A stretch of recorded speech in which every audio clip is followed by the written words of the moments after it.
১০০ দিনে নানা পদক্ষেপের কারণে আইনশৃঙ্খলা পরিস্থিতি আগের চেয়ে ভালো বলে মন্তব্য করেছেন যুব ক্রীড়া ও এলজিআরডি উপদেষ্টা আসিফ মাহমুদ সজীব ভুঁইয়া। সরবরাহ থাকার পরও কিছু পণ্যের দাম বৃদ্ধির জন্য সিন্ডিকেটকেই দায়ী করেছেন তিনি। সচিবালয় ২ মন্ত্রণালয়ের ১০০ দিনের কার্যক্রম নিয়ে ব্রিফিং করেন উপদেষ্টা আসিফ মাহমুদ।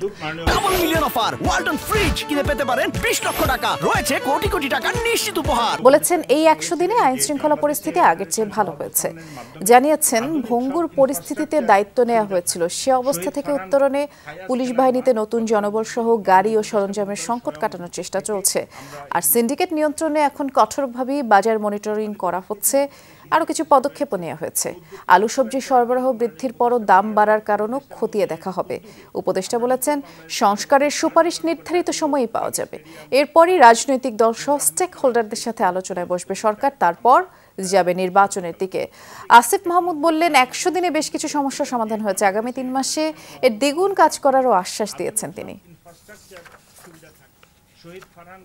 যে পরিস্থিতিতে আমরা আসলে সরকারের দায়িত্ব পেয়েছি, আইন শৃঙ্খলা বাহিনী একটা ভঙ্গুর অবস্থায়, পলাতক অবস্থায় ছিল, সেই অবস্থা থেকে এখন দৃশ্যমান পরিবর্তন হচ্ছে এবং দ্রব্যমূল্যের বিষয়ে আসলে সিন্ডিকেট একটা বড় সমস্যা। এবং আপনারা জানেন যে এখন ডেডিকেটেডলি আমাদের বাণিজ্য মন্ত্রণালয়ে একজন নতুন উপদেষ্টা নিয়োগ পেয়েছেন এবং তিনি খুব ক্লোজলি বিষয়গুলো দেখছেন।